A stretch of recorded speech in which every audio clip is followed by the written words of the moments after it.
friends, welcome back to Food Prep Guide and welcome back to the Pantry Challenge. Today's video is really exciting. If you have wanted to transition into adding dried beans into your food storage or just cooking with dried beans on a regular basis, but you don't typically remember 24 hours ahead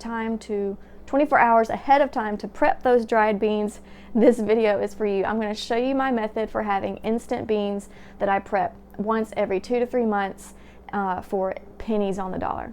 So first I want to answer a common question that we have been receiving via email. Throughout this Pantry Challenge, you may have noticed that we have been using dehydrated beans in several of our meals, especially the ones that are meal in a jar or meal in a bag. And the question is, are dehydrated beans the same as dried beans? And the answer is no. So let's talk about that. Dried beans are, of course, just the ones you buy at the store. They're picked off the vine, dried, and that's when you purchase dried beans from the store, this is what you get. Dehydrated beans are beans that have been cooked from a dried state and then dehydrated. Now, why in the world would you want to do that? That is because typically when you're cooking with dried beans, you have to soak them overnight and then slow cook them throughout the day, and you need about 24 hours notice to cook dried beans from scratch before you can actually cook the dried beans. And I don't know about you, but I have a hard time remembering to thaw out meat in the morning, let alone prepping beans 24 hours ahead of time. But I did know that I wanted to switch to dried beans because storing dried beans in bulk is so much cheaper. And I would just be able to save a lot of space. All of those cans of dried beans take up a lot of space. And when you are cooking with dried beans regularly and you need to stock a large amount for a large family, it just makes more sense to cook from dried beans. So I started researching how can I still cook from dried beans without actually having to remember 24 hours ahead of time to cook the beans. And this is the method that I found. In a recent video, we showed you how to cook dried beans very fast, no soak, in 30 minutes from straight dried beans to beautifully cooked, ready to eat beans in your Instant Pot or pressure cooker. If you missed that video, I will link it above. You can go watch that one because that's the first step in this process, is taking your dried beans and cooking a large batch in your pressure cooker. The next step is to dehydrate them, and it is so easy, y'all. So all I'm going to do is I'm going to take this large slotted spoon and I'm just going to spread out the cooked beans on my dehydrator tray. This liquid will fall through these trays, so I will have a little bit of a mess to clean up on my counter afterwards, but that's fine. Okay, the important thing to remember when you're spreading out your beans is not to overcrowd them. You don't need to be super picky about making sure no two beans are touching because you'll just drive yourself crazy. Don't do that, but just don't overcrowd them. You want one single layer. You don't want them typically doubled up over on top of each other.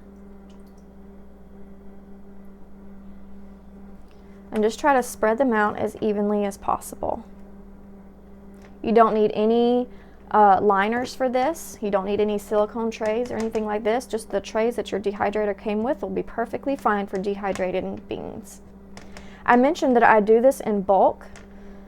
I will fill up my Instant Pot all the way to the fill line and then dehydrate these beans, and I will show you the finished product and how it saves space after these dehydrate. But a full pot of beans provide enough beans for 2 to 3 months for our family. So I only have to do this whole process every 2 or 3 months, and I have beans at the ready in an instant without having to buy canned beans. A can of beans at the store is just over $1 typically. And when you cook beans from dried this way, you're looking at about 20-25 cents a can. Okay, at this point, all we're gonna do is pop it in the dehydrator. I have an Excalibur, but it really doesn't matter what kind of dehydrator you have. You just want to dehydrate it at a low temperature around 125 degrees. If you look online, you might find temperatures suggesting 130, 135, even up to 140. I don't recommend that because It can cause your beans to burst, number one, but number two, you always want to dehydrate on the lowest setting possible to maintain as many of those nutrients as possible.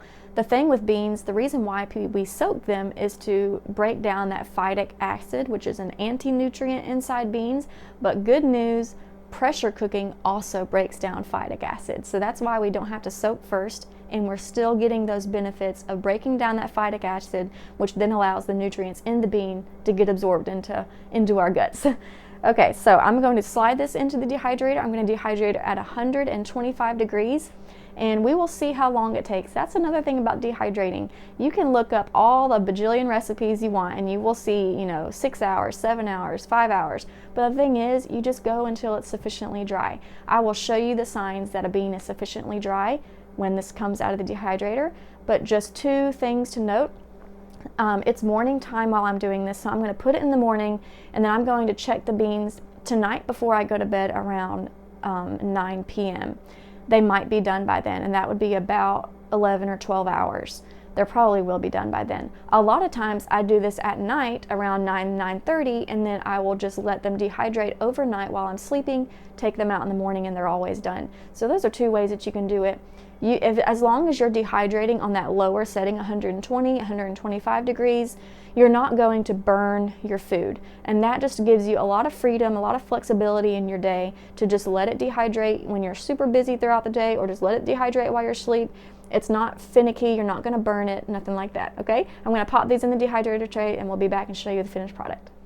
Hello and good morning. That's right, I forgot about the beans, and it has been almost 24 hours since I put them in the dehydrator.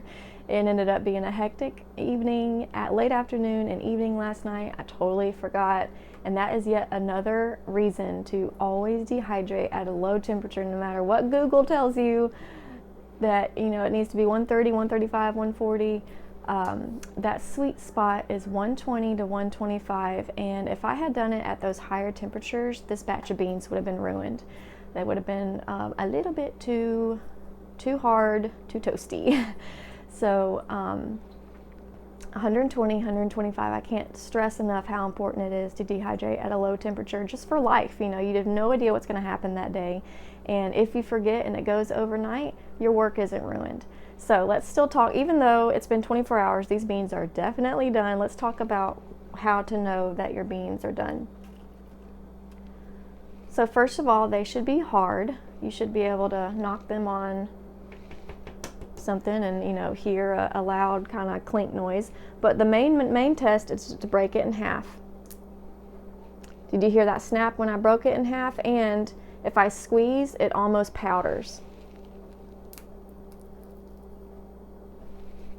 That is a done bean. If you were to try to snap your bean in half and it kind of just folded instead of snapped, then that wouldn't be done. Or maybe it did still snap in half, but the inside of it is kind of slightly gummy, then you would just pop them in the dehydrator at the same temperature and just go a couple more hours, maybe just like 2 or 3, and then check it again at that point.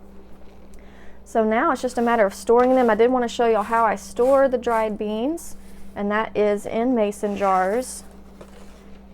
I'm going to have a mess to clean up, and that's okay.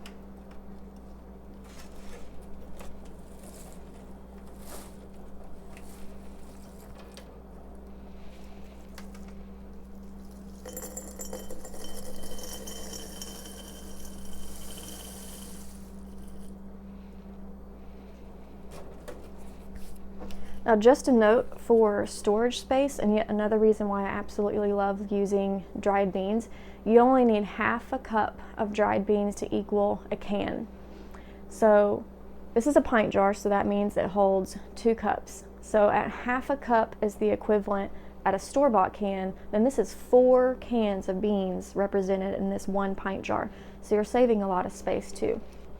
And to seal it, if you use this route that I'm about to show you, you don't have to use an oxygen absorber, and you don't need a desiccant pack. You don't need anything else just to vacuum seal this, and this will be good on my shelf for years. It won't last that long because we are constantly rotating through our stock, but if I needed it to, it would last for years. This is one way to get a vacuum seal without a machine, without electricity. It's just a brake bleeder pump.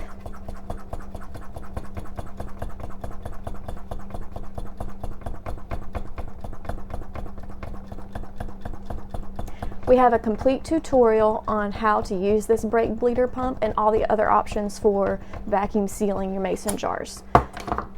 But now this jar is vacuum sealed, and just in case you're new here and you didn't see that other video, just to prove that it is vacuum sealed, you heard that it was a good vacuum seal. So that would have been good on my shelf for years without any oxygen absorber, no desiccant pack, nothing. Okay, y'all, I hope y'all are convinced that cooking with dried beans really can be easy, and it can be fast with your pressure cooker, Instant Pot, and a dehydrator. Hope y'all enjoy. Bye.